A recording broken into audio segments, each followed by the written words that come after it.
ಬಣ್ಣ ತಿಂದು ಸಿಹಿ ಹಣ್ಣ ಕೊಡುವ ಮರ ನೀಡಿ ನೀಡಿ ಮುಕ್ತ.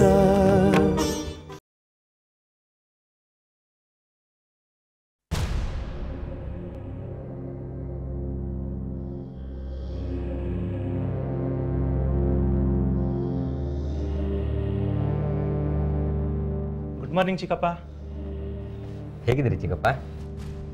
ಪರವಾಗಿಲ್ಲ, ಈಗ ಸ್ವಲ್ಪ ವಾಸಿ. ನಾನು ನೋಡೋಕ್ಕೆ 2 ದಿವಸದಿಂದ ಬರಲೇ ಇಲ್ಲ ನೀವು. ಅದು ಚಿಕ್ಕಪ್ಪ ಅರ್ಜೆಂಟ್ ಕೆಲಸ ಬಿದ್ದುಬಿಡ್ತು, ಹಾಗಾಗಿ ಬ್ಯುಸಿ ಆಗಿಬಿಟ್ವಿ, ಬರೋಕ್ಕಾಗಲಿ ಚಿಕ್ಕಪ್ಪ.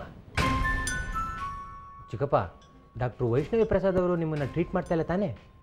ಇಲ್ಲ, 1 ವಾರದಿಂದ ಡಾಕ್ಟರ್ ಪಾರ್ಥಸಾರಥಿ ಅನ್ನೋರು ಟ್ರೀಟ್ ಮಾಡ್ತಾ ಇದ್ದಾರೆ. ಹೌದಾ ಚಿಕ್ಕಪ್ಪ? ನಾವೇ ಹೇಳಿದ್ದು ಚಿಕ್ಕಪ್ಪ, ಫಸ್ಟು ನಿಮ್ಮನ್ನ ಟ್ರೀಟ್ ಮಾಡ್ತಿದ್ರಲ್ಲ ಡಾಕ್ಟ್ರ್ ವೈಷ್ಣವಿ ಪ್ರಸಾದ್ ಅಂತ, ಅವ್ರು ನಿಮಗೆ ತಪ್ಪು ಇಂಜೆಕ್ಷನ್ ಕೊಟ್ಬಿಟ್ಟು ಹಾರ್ಟ್ ಅಟ್ಯಾಕ್ ಆಗೋ ಥರ ಮಾಡಿಬಿಟ್ಟಿದ್ರು. ನಾವೇ ದೊಡ್ಡ ಡಾಕ್ಟರ್ ಹತ್ರ ರಿಕ್ವೆಸ್ಟ್ ಮಾಡಿಕೊಂಡು ನಿಮಗೆ ಒಳ್ಳೆ ಡಾಕ್ಟ್ರು ಟ್ರೀಟ್ ಮಾಡಲಿ ಅಂತ ಕೇಳ್ಕೊಂಡ್ವಿ. ನೋಡ್ತಿದ್ದಾರಲ್ಲ? ಗೊತ್ತು, ಎಲ್ಲ ವಿಷಯ ನೀವು ಅವತ್ತೇ ಹೇಳಿದ್ರಲ್ಲ. ಚಿಕ್ಕಪ್ಪ ಏನು ವಿಷಯ? ಅದು ಚಿಕ್ಕಪ್ಪ, ಒಂದು 30,000 ರೂಪಾಯಿ ಬೇಕಿತ್ತು. ಅದು ಚಿಕ್ಕಪ್ಪ, ನಿಮ್ಮ ಚೆಕ್ ಬುಕ್ ತಂದಿದ್ದೀನಿ, ನೀವೊಂದು ಸೈನ್ ಮಾಡಿಕೊಟ್ರೆ ಸಾಕು ಚಿಕ್ಕಪ್ಪ. ಹಾಂ, ನಿಮ್ಮ ಹಾಸ್ಪಿಟ್ಲ್ ಖರ್ಚಿಗೆ ಚಿಕ್ಕಪ್ಪ. ಮೊನ್ನೆ ತಾನೇ 25,000 ರೂಪಾಯಿ ಸೈನ್ ಮಾಡಿಸ್ಕೊಂಡು ಹೋಗಿದ್ರಿ ಹಾಸ್ಪಿಟ್ಲ್ ಖರ್ಚಿಗೆ ಅಂತ. ಅದೆಲ್ಲ ನಿಮ್ಮ ಟ್ರೀಟ್ಮೆಂಟ್ಗೆ ಖರ್ಚಾಗೋಯ್ತು ಚಿಕ್ಕಪ್ಪ. ECGಗೆ, ಥ್ರೆಡ್ಮಿಲ್ ಟೆಸ್ಟ್ಗೆ, ಮತ್ತು ಸ್ಕ್ಯಾನಿಂಗ್ಗೆ, ಅದಕ್ಕೆಲ್ಲ ಖರ್ಚಾಗೋಯ್ತು ಚಿಕ್ಕಪ್ಪ. ಮಲ್ಟಿ ಸ್ಪೆಷಾಲಿಟಿ ಹಾಸ್ಪಿಟ್ಲ್ ನೋಡಿ, ಇಲ್ಲಿ ಟ್ರೀಟ್ಮೆಂಟು ಮೆಡಿಸಿನ್ ಎಲ್ಲ ಜಾಸ್ತಿ. ಆದರೂ ಅಷ್ಟೊಂದು ದುಡ್ಡು ಖರ್ಚಾಗಲ್ವಲ್ಲ? ಈಗ ಖರ್ಚಾಗಿದೆಯಲ್ಲ ಚಿಕ್ಕಪ್ಪ, ನಾವು ಸುಳ್ಳು ಹೇಳ್ತೀವಾ? ನಿಮ್ಗೆ ಯಾಕೋ ನಮ್ಮ ಮಾತಿನ ಮೇಲೆ ನಂಬಿಕೆ ಇಲ್ಲ ಅಂತ ಕಾಣುತ್ತೆ ಚಿಕ್ಕಪ್ಪ. ಬೇಡ ಬಿಡಿ ದುಡ್ಡು ಕೊಡೋದು. ನೀವೆಷ್ಟೇ ಆದರೂ ನಮ್ಮ ಚಿಕ್ಕಪ್ಪ, ಬೇಡ ಬಿಡಿ, ನಾವೇ ಹೇಗೋ ದುಡ್ಡು ಅರೇಂಜ್ ಮಾಡ್ತೀವಿ. ಹಾಸ್ಪಿಟ್ಲಿಗೆ ತುಂಬಬೇಕಲ್ವಾ? ಬರ 1 ನಿಮಿಷ. ಏನು ಚಿಕ್ಕಪ್ಪ? ಆ ಚೆಕ್ ಬುಕ್ ಕೊಡು. ತೊಳಿ ಚಿಕ್ಕಪ್ಪ. ಪೆನ್ ಕೊಡು. ತೊಳಿ.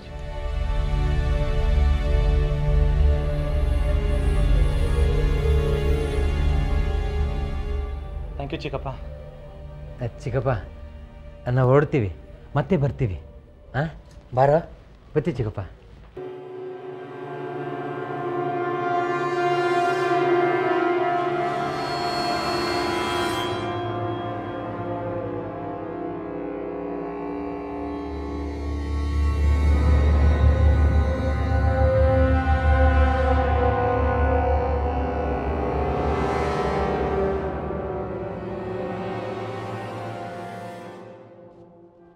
Good morning sir. ರಾತ್ರಿ ಚೆನ್ನಾಗಿ ನಿದ್ದೆ ಬಂತಾ? ಸಿಸ್ಟರ್, 1 ವಾರದಿಂದ ಟ್ರೀಟ್ ಮಾಡ್ತಾ ಇದ್ದ ಡಾಕ್ಟರ್ ಪಾರ್ಥಸಾರಥಿ ಅವ್ರು ಬಂದಿಲ್ವಾ?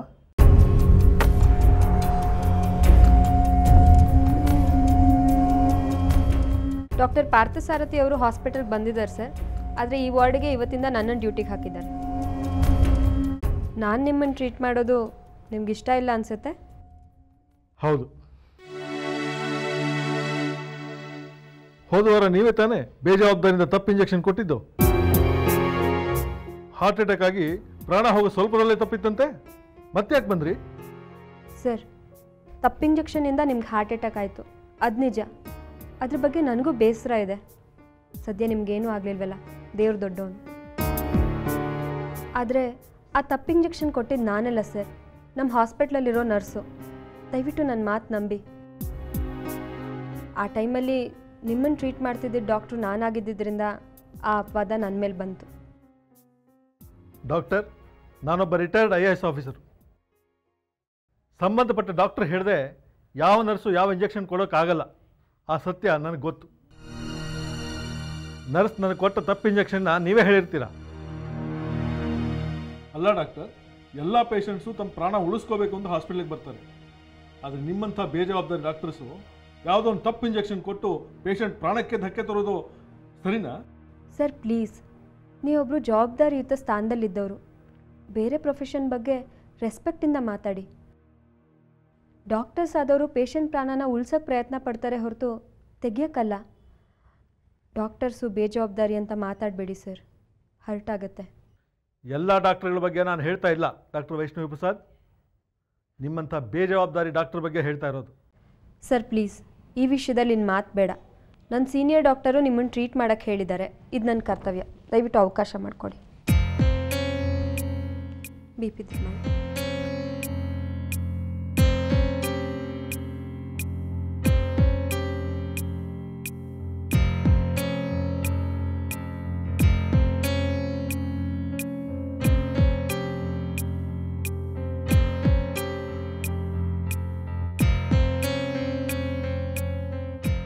ಬಿ ಪಿ ಆಲ್ಮೋಸ್ಟ್ ನಾರ್ಮಲ್ ಇದೆ.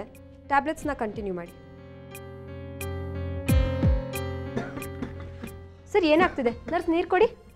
ಸರ್ ಏನಾಗ್ತಿದೆ?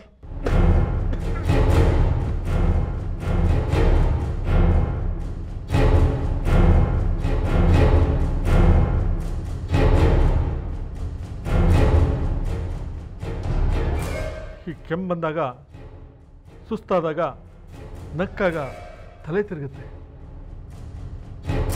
ಬ್ರೈನ್ನಲ್ಲಿ ಏನಾದರೂ ಟ್ಯೂಮರ್ ಆಗಿರ್ಬೋದಾ? ಇಲ್ಲ ಇಲ್ಲ, ಹಾಗೇನೂ ಆಗಿರಲ್ಲ. ಮೋಸ್ಟ್ಲಿ ಇದು ಸಿಂಕಪಲ್ ಅಟ್ಯಾಕ್ ಅನಿಸುತ್ತೆ. ನಮ್ಮ ಹಾಸ್ಪಿಟಲ್ ಕಾರ್ಡಿಯಾಲಜಿಸ್ಟ್ಗೆ ನಿಮ್ಮನ್ನು ರೆಫರ್ ಮಾಡ್ತೀನಿ. ನಿಮಗೆ ನಿಜವಾಗ್ಲೂ ಸಿಂಕೋಪಲ್ ಅಟ್ಯಾಕ್ ಆಗಿದ್ದರೆ ಅವರು ಬೇರೆ ಟ್ಯಾಬ್ಲೆಟ್ಸ್ ಬರ್ಕೊಡ್ತಾರೆ.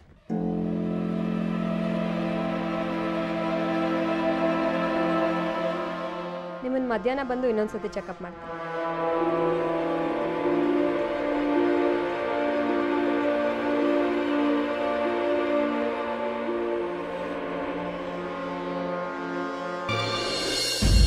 ಎಲೆಕ್ಷನ್ ಬಗ್ಗೆ ಚಾಬರಿಯ ಜೊತೆ ಒಂದು ಮೀಟಿಂಗ್ ಇಟ್ಕೊಳ್ಳೋಣ. ನಾನು ಸರಿ, ಅದೆಲ್ಲ ಆದಮೇಲೆ ಪದಾಧಿಕಾರಿಗಳ ಮೀಟಿಂಗ್ನ ಒಂದ್ಸರಿ ಕಾಲ್ ಮಾಡಿಬಿಟ್ರೆ ಸರಿ ಹೋಗ್ಬಿಡುತ್ತೆ. ನೋಡಿ, ಮೀಟಿಂಗ್ ಅಂತ ಏನು ಇಟ್ಕೊಳ್ಳೋದಕ್ಕೆ ಹೋಗ್ಬೇಡಿ.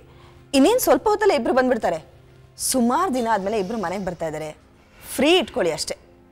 ಆಯಿತು ಬಿಡು, ನೀರಜ್ಗೆ ಹೇಳ್ತೀನಿ ಯಾವ ಅಪಾಯಿಂಟ್ಮೆಂಟ್ ಕೊಂಡು ಫಿಕ್ಸ್ ಮಾಡಬೇಡ ಅಂತ. ಆಯಿತಾ? ಸರಿ. ಏನು ಮೇಡಮ್ ಅವರು ಇವತ್ತು ತುಂಬ ಸಂತೋಷವಾಗಿದ್ದೀರಲ್ಲ? ಏನೂ ಇಲ್ಲ ಮುನಿಯಪ್ಪನವ್ರೆ, ಅಪರೂಪಕ್ಕೆ ಮಗಳು ಅಳಿಯ ಮನೆಗೆ ಬರ್ತಾ ಇದ್ರಲ್ಲ, ಆ ಸಡಗರ ಅವಳಿಗೆ. ಏನು ಸರ್, ನಿಮ್ಮ ಮಗಳೂ ಅಳಿಯ ಬರ್ತಾ ಇದ್ದಾರಾ ನಿಮ್ಮ ಮನೆಗೆ? ಹಾಂ ಹೌದು ಮುನಿಯಪ್ಪನವ್ರೆ. ಏನು ಹಾಗೆ ನೋಡ್ತಾ ಇದ್ರಿ? ಏನು ಬುದ್ಧಿ, ಅವ್ರು ಬರ್ತಾರೆ ಅಂತ ಗೊತ್ತಿದ್ರೂ ನೀವು ಇಷ್ಟು ತಣ್ಣಗಿದ್ದೀರಲ್ಲ? ಅವ್ರಿಗೆ ಬರಕ್ಕೆ ಹೇಳಿದ್ದು ನಾನೇ ಮುನಿಯಪ್ಪನವ್ರೆ. ಹಾಂ, ನೀವು ಬರೋಕ್ಕೆ ಕೇಳಿದ್ರ? ಇದು ಪ್ರಪಂಚದ 8ನೇ ಅದ್ಭುತ ಬುದ್ಧಿ. ಅಲ್ಲ ಬುದ್ಧಿ, ಮೊನ್ನೆ ಭುವನ್ ದಾಸ್ ಹತ್ರ ಮಾತಾಡಿದ್ರೂ ನೀವು ಮಗಳನ್ನ ಮನೆಗೆ ಬರೋಕ್ಕೆ ಕೇಳಿದ್ದೀರಾ? ನನಗೆ ಆಶ್ಚರ್ಯ ಆಗ್ತಾ ಇದೆ, ನಂಬಕ್ಕೆ ಆಗ್ತಾ ಇಲ್ಲ. ಭುವನ್ ದಾಸ್ ಬಂದು ಹಾಗೆ ಹೇಳಿದಾಗ ಮೃಣಾಲಿನಿ ಮೇಲೆ ನನಗೆ ಕೋಪ ಬಂತು. ಆಮೇಲೆ ನಾನು ನಿಧಾನವಾಗಿ ಯೋಚನೆ ಮಾಡಿದೆ. ಭುವನ್ ದಾಸ್ ನನ್ನ ಮಗಳನ್ನ ಮದುವೆ ಆಗಿದ್ರೆ ನನ್ನ ಅಳಿಯ ಆಗ್ತಾ ಇದ್ದ. ಆದರೆ ಮೃಣಾಲಿನಿ ನನ್ನ ಸ್ವಂತ ಮಗಳು, ಸಿದ್ಧಾಂತ್ ನನ್ನ ಅಳಿಯ. ಭುವನ್ ದಾಸ್ ಹೇಳ್ದ ಅಂತ ನಾನು ಯಾಕೆ ಅವರಿಬ್ಬರ ಮೇಲೆ ಕೋಪ ಮಾಡ್ಕೊಳ್ಳಿ? ನೀವೇ ಹೇಳಿ. ವಿದ್ಯುಲತಾ, ಫೋನ್ ಮಾಡಿ ಕೇಳು ಅವ್ರು ಎಲ್ಲಿದ್ದಾರೆ ಅಂತ. ಸರಿ.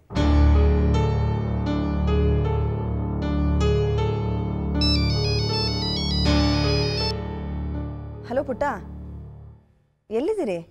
ಹಾಂ ಅಮ್ಮ, ಇನ್ನು 5 ನಿಮಿಷ ಬಂದ್ಬಿಟ್ವಿ. ನಿಮ್ಮ ಅಪ್ಪನೇ ಕೇಳಕ್ಕೆ ಹೇಳಿದ್ರು ನೀವು ಎಲ್ಲಿದ್ದೀರಾ ಅಂತ. ಹೌದಾ? ಸರಿ ಪುಟ್ಟ, ಬೇಗ ಬನ್ನಿ. ಯಾಕೋ ನನಗಿಂತ ನಿಮ್ಮ ಅಪ್ಪಂಗೆ ನಿಮ್ಮನ್ನು ನೋಡಬೇಕು ಅಂತ ಆಸೆ ಆಗ್ಬಿಟ್ಟಿದೆ ಅನ್ಸುತ್ತೆ. ಸರಿ ಅಮ್ಮ, ಬರ್ತಿದ್ದೀವಿ. ಸರಿ, ಫೋನ್ ಇಡ್ತೀನಿ. ನಾನೊಂದು 5 ನಿಮಿಷದಲ್ಲಿ ಬಂದ್ಬಿಡ್ತಾರಂತೆ. ನೀವು ಮಾತಾಡ್ತಾರೆ, ನಾನು ಬರ್ತೀನಿ. ಎಲ್ಲ ಅರೇಂಜ್ಮೆಂಟು ಚೆನ್ನಾಗಿರ್ಬೇಕು. ನಮ್ಮ ಅಪ್ಪನ ಕೇಳೋಕೆ ಹೇಳಿದ್ರಂತೆ ನಾವೆಲ್ಲಿದ್ದೀವಿ ಅಂತ. ಹೌದಾ? ನಂಬೋಕೆ ಆಗ್ತಿಲ್ಲ ನನಗೆ. ನಾನು ಅಪ್ಪನ ಹತ್ರ ಮದುವೆ ವಿಷಯ ಕ್ಷಮೆ ಕೇಳಿದ್ರೆ ನಿಮಗೆ ಬೇಜಾರಾಗುತ್ತಾ? ಖಂಡಿತ ಇಲ್ಲ. ನೀವು ನಿಮ್ಮ ಫ್ಯಾಮಿಲಿ ಜೊತೆ ಪ್ಯಾಚಪ್ ಆದರೆ ನನಗೆ ತುಂಬ ಸಂತೋಷ ಆಗುತ್ತೆ.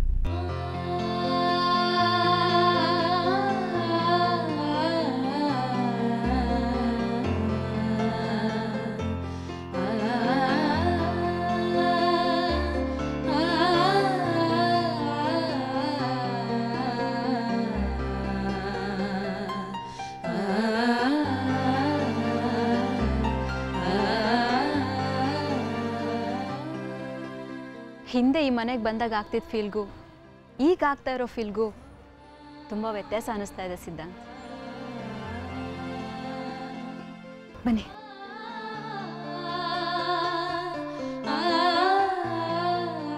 ಅಮ್ಮ. ಮೃಣಾಲಿನಿ ಚೆನ್ನಾಗಿದೆಯಾ ಪುಟ್ಟ? ಚೆನ್ನಾಗಿದ್ದೀನಮ್ಮ. ಹೇಗಿದ್ದೀರಾ ಸಿದ್ಧಾಂತ್? ಚೆನ್ನಾಗಿದೆ. ನಿಮ್ಮಪ್ಪ ಅವಾಗಿಂದ ನಿನಗೆ ಕಾಯ್ತಾ ಇದ್ದಾರೆ. ಬಾ ಬನ್ನಿ ಒಳಗೆ. ಎಲ್ಲ ಮೀಟಿಂಗ್ಗಳನ್ನು ತುಂಬ ಎಚ್ಚರಿಕೆಯಿಂದ ಕಂಡಕ್ಟ್ ಮಾಡಬೇಕು ನಾವು ಮುನಿಯಪ್ಪನವ್ರೆ. ಓ ಬಂದ್ರಲ್ಲ, ಬನ್ನಿ ಬನ್ನಿ. ಬಾ ಮೃಣಾಲಿನಿ, ಬನ್ನಿ ಸಿದ್ಧಾಂತ್, ಬನ್ನಿ ಬನ್ನಿ ಬನ್ನಿ.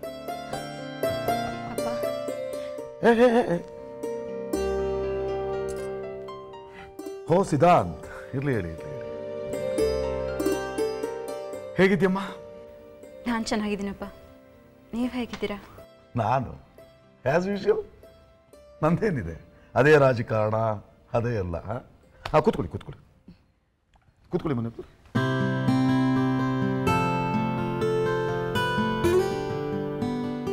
ಹಾಂ, ನಿನ್ನ ಲೈಫ್ ಹೇಗಿದೆ? ನನ್ನ ಲೈಫ್ ಚೆನ್ನಾಗಿದೆ ಅಪ್ಪ. ನೀವು ನನ್ನ ಮೇಲೆ ಸಿಟ್ಟು ಮಾಡ್ಕೊಂಡಿದ್ದೀರಾ ಅನ್ನೋ ಒಂದೇ ಒಂದು ಕೊರತೆ ಇತ್ತು. ಈಗ ನೀವು ನಮ್ಮ ಮನೆ ಕರೆದ್ರಲ್ವಾ, ಈಗ ನಾನು ಸಂಪೂರ್ಣ ಸುಖಿ. ಸಂತೋಷ ಅಮ್ಮ. ನೀವು ಹೇಗಿದ್ದೀರಾ ಸಿದ್ಧಾಂತ್? ಯಾ, ಐ ಆಮ್ ಫೈನ್ ಸರ್. ನಿಮ್ಮ ಫಾದರ್ ಹೇಗಿದ್ದಾರೆ? ಅವರು ಚೆನ್ನಾಗಿದ್ದಾರೆ. ಸರಿ, ನೀವು ಮಾತಾಡ್ತಾ ಇರಿ, ಒಂದು 2 ನಿಮಿಷ ಬಂದ್ಬಿಡ್ತೀನಿ. ಅಮ್ಮ, ನಾನು ಬರ್ತೀನಿ. ಬಾ.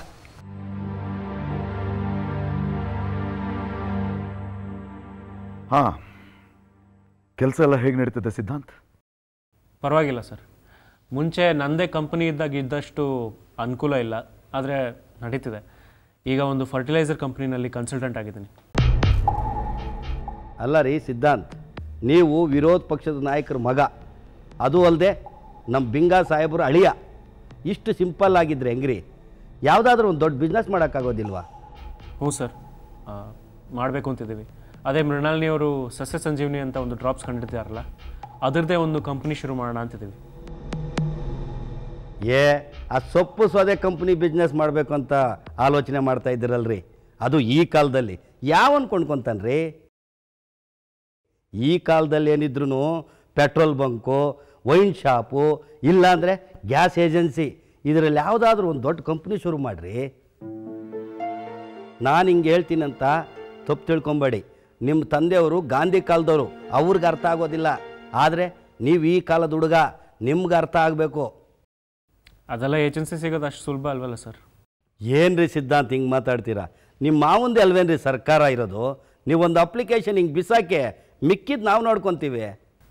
ಇಲ್ಲ ಸರ್, ನನಗೆ ಶಿಫಾರಸ್ ಮೇಲೆ ಅವಕಾಶ ಪಡ್ಕೊಳ್ಳೋದು ಇಷ್ಟ ಇಲ್ಲ. ನಮ್ಮ ತಂದೆಗೂ ಇಷ್ಟ ಇಲ್ಲ.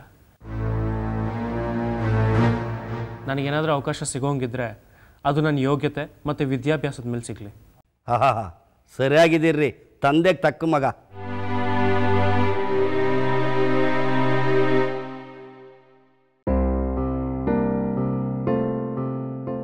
ಎಲ್ಲ ಆಯ್ತಲ್ಲ ಇಟ್ಟು? ಸರಿ, ನೀವೇನು ಹೊರಡಿ. ಏನಮ್ಮ ಇದು? ಅಪ್ಪ ಇಷ್ಟೊಂದು ಬದಲಾಗಿದ್ದಾರ? ಅವ್ರ ಕೋಪ ಎಲ್ಲ ಕಡಿಮೆ ಆಗಿ ಅವ್ರ ಅಳಿಯನ ಜೊತೆ ಎಷ್ಟು ಚೆನ್ನಾಗಿ ಮಾತಾಡ್ತಾ ಇದ್ದಾರೆ. ಅದೇನೋ ನನಗೂ ಗೊತ್ತಿಲ್ಲ ಪುಟ್ಟ. ಒಟ್ಟಿನಲ್ಲಿ ನಿಮ್ಮಪ್ಪ ಬದಲಾಗಿದ್ದಾರಲ್ಲ, ಅದೇ ದೊಡ್ಡ ಸಂತೋಷ ನನಗೆ. ನಿಮ್ಮಪ್ಪ ಯಾವತ್ತೂ ಬದಲಾಗೋದೇ ಇಲ್ವೋ ಏನೋ, ನೀವು ಈ ಮನೆಗೆ ಬರೋಕ್ಕಾಗೋದೇ ಇಲ್ವೋ ಏನೋ ಅಂತ ನಂಗೆ ತುಂಬ ಯೋಚನೆ ಹೋಗ್ಬಿಟ್ಟಿತ್ತು. ಅವ್ರ ಮನಸ್ಸು ಹೇಗಾದರೂ ಬದಲಾಗಿ ಅವರೇ ನಿಮ್ಮನ್ನು ಮನೆಗೆ ಬರೋಕ್ಕೆ ಕರೆಯೋ ಹಾಗಾಗಲಿ ಅಂತ ದೇವರಲ್ಲಿ ದಿನ ಬೇಡ್ಕೊತಾ ಇದ್ದೆ. ಸತ್ಯ, ನನ್ನ ಬೇಡಿಕೆನ ದೇವರು ಪೂರೈಸ್ಕೊಟ್ಟ. ಅಪ್ಪ ಅಷ್ಟು ಸಮಾಧಾನವಾಗಿ ಮಾತಾಡಿದ್ ನೋಡಿ ನನ್ನ ಮನಸ್ಸಿಗೆ ಎಷ್ಟು ನೆಮ್ಮದಿ ಆಯಿತು ಗೊತ್ತಾ ಅಮ್ಮ. ಇನ್ಯಾವತ್ತೂ ನಾನು ಅಪ್ಪನ ಜೊತೆ ಮಾತಾಡೋಕ್ಕಾಗೋದೇ ಇಲ್ಲ ಅಂದ್ಕೊಂಡಿದ್ದೆ. ಆ ದೇವರು ಬೆಟ್ಟದಂಥ ಕಷ್ಟನ ಎಷ್ಟು ಸುಲಭವಾಗಿ ಪರಿಹರಿಸ್ಬಿಟ್ಟ.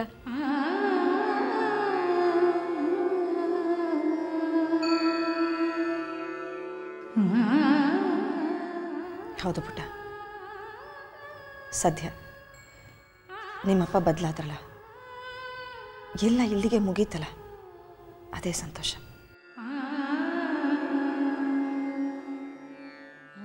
ಪುಟ್ಟ ಅಡುಗೆ ಎಲ್ಲ ರೆಡಿ ಇದೆ, ಎಲ್ಲರನ್ನೂ ಊಟಕ್ಕೆ ಕರೆಯೋಣ. ಸರಿಮ್ಮ.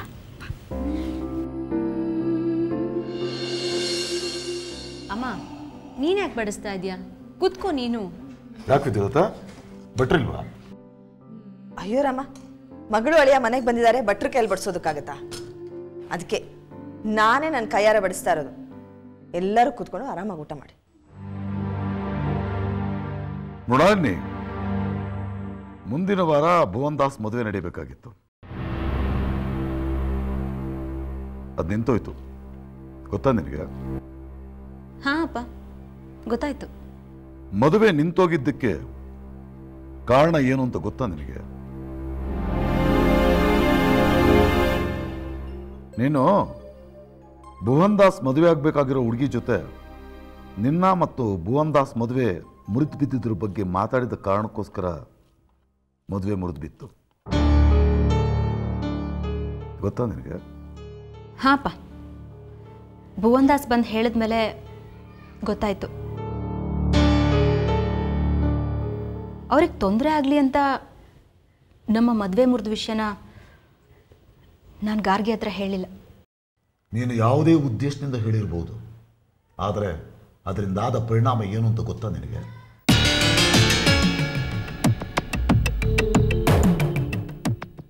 ಈಗ ಊಟದ ಟೈಮಲ್ಲಿ ಈ ವಿಷಯ ತೆಗೆಯೋ ಅಗತ್ಯ ಆಯ್ತಾ? ಮೃಣಾಲಿನಿ ಯಾವುದೋ ಒಂದು ಉದ್ದೇಶ ಇಟ್ಕೊಂಡೇ ಹೇಳಿರ್ತಾಳೆ. ಮದುವೆ ತಪ್ಪಲಿ ಅನ್ನೋ ಉದ್ದೇಶ ಖಂಡಿತ ಅವಳಿಗಿರೋಲ್ಲ. ಇರಬಹುದು. ಮೃಣಾಲಿನಿ ಹೇಳಿದ ಮಾತಿಂದ ಭುವನ್ ದಾಸ್ ಮದುವೆ ಮುರಿದೋಗಿದ್ದಷ್ಟೇ ಅಲ್ಲ, ನನ್ನ ಮತ್ತು ಶಿವದಾಸ್ ನಡುವಿನ ಸಂಬಂಧನೂ ಮುರಿದೋಯ್ತು. ಆಲ್ಬರ್ಟ್ ಶಿಕಾಗೋ ಕಂಪ್ನಿ ಜೊತೆ ಶಿವದಾಸ್ ಅವರ ಸಂಬಂಧ ಚೆನ್ನಾಗಿದೆ. ನಾನು ಅವ್ರನ್ನ ಎದುರಾಕೊಳ್ಳೋದ್ರಿಂದ ನನಗೆಷ್ಟು ತೊಂದರೆ ಆಗುತ್ತೆ ಅಂತ ಗೊತ್ತಾ ನಿನಗೆ ಮೃಣಾಲಿನಿ? ನೀನೇನೋ ನಿನಗೆ ಗೊತ್ತಿದ್ದ ಸತ್ಯನ ಹೇಳಿಬಿಟ್ಟೆ, ಸುಮ್ಮನಾಗ್ಬಿಟ್ಟೆ. ಆದರೆ ನೀನು ಹೇಳಿದ ಆ ಸತ್ಯದಿಂದ ನನ್ನ ಮತ್ತು ನಿನ್ನ ತಾಯಿಯ ಮೇಲೆ ಎಂಥ ಪರಿಣಾಮ ಆಗಿದೆ ಅಂತ ಯೋಚನೆ ಮಾಡಿದೀಯಾ? ಕೇಸ್ ಏನಾಗುತ್ತೋ ಅನ್ನೋ ಟೆನ್ಷನ್ ನಾನಿದ್ದೀನಿ. ನೀನೇನು ಸತ್ಯ ಹೇಳಿದೆ, ಭುವನ್ ದಾಸ್ ಅವರ ಮದುವೆನ ಮುರಿದು ಹಾಕಿದೆ. ಆದರೆ ಇದರಿಂದ ಶಿವದಾಸ್ ಅವರು ನನ್ನ ಮೇಲೆ ತುಂಬ ಬೇಜಾರು ಮಾಡ್ಕೊಂಡಿದ್ದಾರೆ. ಈ ಟೈಮಲ್ಲಿ ನನಗೆ ಶಿವದಾಸ್ ಅವರ ಸಪೋರ್ಟ್ ತುಂಬ ಬೇಕಾಗಿತ್ತು, ಅದರ ಅಗತ್ಯ ಇತ್ತು. ಅವರ ಬೆಂಬಲನ ನೀನು ಹಾಳು ಮಾಡಿಬಿಟ್ಟೆ. ಮೃಣಾಲಿನಿ, ನಿಮ್ಮಮ್ಮ ಕಣ್ಣೀರು ಹಾಕಿದ್ರೆ ನಿನಗೆ ತುಂಬ ಬೇಜಾರಾಗುತ್ತೆ ಅಲ್ವಾ? ಏನಪ್ಪ ಹೀಗೆ ಹೇಳ್ತಾ ಇದ್ದೀರಾ? ಖಂಡಿತವಾಗ್ಲೂ ಆಗುತ್ತೆ. ಹಾಗಾದರೆ ಈ ಥರ ಏನಾದರೂ ಮಾಡೋದಕ್ಕಿಂತ ಮುಂಚೆ 100 ಸಾರಿ ಯೋಚನೆ ಮಾಡಿ ಮಾತಾಡು. ಯಾಕೆಂದರೆ ನಾನು ನಿನ್ನ ಕಾರಣಕ್ಕೆ ಏನಾದರೂ ಅಪ್ಸೆಟ್ ಆದರೆ ಅದರ ಬಿಸಿ ತಾಕೋದು ಇವಳಿಗೆ, ಅಂದರೆ ನಿನ್ನ ತಾಯಿಗೆ.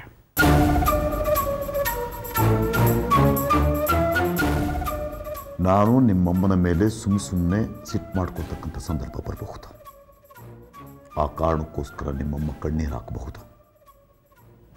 ಕಣ್ಣೀರು ಹಾಕೋದಕ್ಕೆ ನೀನು ಪರೋಕ್ಷವಾಗಿ ಕಾರಣ ಆಗ್ತೀಯ. ಎಚ್ಚರಿಕೆಯಿಂದ ಮಾತಾಡು. ನೀವು ನನ್ನ ಫೋಟೋಸ್ ನೋಡಿ ನನ್ನ ನೆನಪಾಗ್ತಿದೆ ಅಂತ ಹೇಳಿ ಇದಕ್ಕೋಸ್ಕರ ಕರ್ಸ್ಕೊಂಡ್ರಪ್ಪ? ಹೌದು, ಈ ವಿಷಯ ಮಾತಾಡೋದಕ್ಕೇನೆ.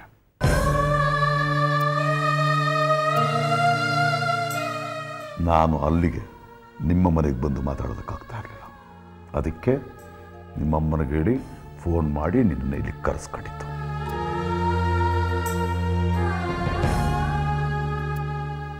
ದಿನ ಹೋಗ್ತಿದ್ದಾಗೆ ನಿನ್ನ ಮೇಲೆ ಪ್ರೀತಿ ಜಾಸ್ತಿ ಆಗುತ್ತೆ ಅಂತ ಅಂದ್ಕೊಂಡ್ಯಾ?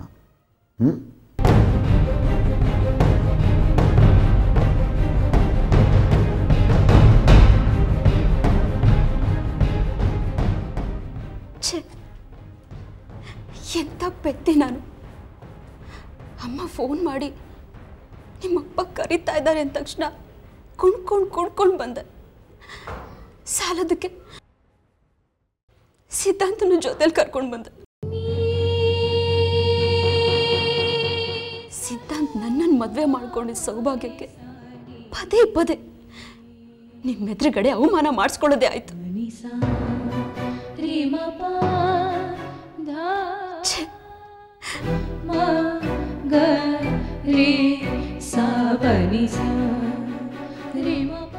ನನ್ನಿಂದಾಗಿ ಅಮ್ಮನ ಕಣ್ಣಲ್ಲಿ ನೀರು ಬರೋದು ನನಗೆ ಬೇಕಾಗಿಲ್ಲ. ನಾನು ಈ ಮನೆಗೆ ಬರೋದು ಬೇಕಾಗಿಲ್ಲ. ನನ್ನ ಪಾಡಿಗೆ ನಾನಿರ್ತೀನಿ, ನಿಮ್ಮ ಪಾಡಿಗೆ ನೀವಿರ್ರಿ. ನೀವು ಈ ರೀತಿ ಎಲ್ಲ ನಾಟಕ ಮಾಡಿ ನನ್ನನ್ನು ಕರೆಸ್ಕೊಂಡು ಅವಮಾನ ಮಾಡೋ ಅವಶ್ಯಕತೆ ಇರಲಿಲ್ಲ ಅಪ್ಪ. ಒಂದೇ ಒಂದು ಫೋನ್ ಮಾಡಿ ಹೇಳಿದ್ರೆ ಸಾಕಿತ್ತು. ಛೇ, ಊಟಕ್ಕೆ ಅಂತ ಕರೆದು ಈ ಥರ ಮನಸ್ಸು ನೋಯಿಸ್ಬಿಟ್ರಲ್ಲ ನೀವು. ಹಾ ಮುನಿಯಪ್ಪವ್ರೆ, ಯಾಕೆ ಊಟ ಮಾಡಿ. ಸಾರು ತುಂಬ ಚೆನ್ನಾಗಿದೆ, ಬಡಿಸ್ಕೊಡಿ. ಉಡಿ ಚೆನ್ನಾಗಿದೆ. ಅಮ್ಮ, ಇನ್ಯಾವತ್ತೂ ನನ್ನನ್ನು ಇಲ್ಲಿ ಕರಿಬೇಡ. ನಿನಗೇನಾದರೂ ಮಾತಾಡಬೇಕು ಅನ್ಸಿದ್ರೆ ಫೋನ್ ಮಾಡು. ನಮ್ಮ ಭಾಗ್ಯದಲ್ಲಿ ಬರ್ದಿರೋದೇ ಇಷ್ಟಮ್ಮ. Siddhant, I am extremely sorry. ಬನ್ನಿ.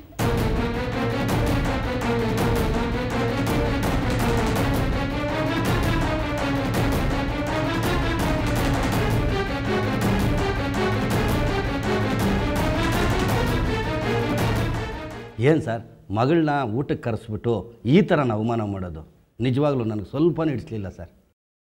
ನಿಮಗೆ ಗೊತ್ತಿಲ್ಲ ಮುನಿಯಪ್ಪನವರೇ, ಸುಮ್ಮನಿದ್ದು ಬಿಡಿ.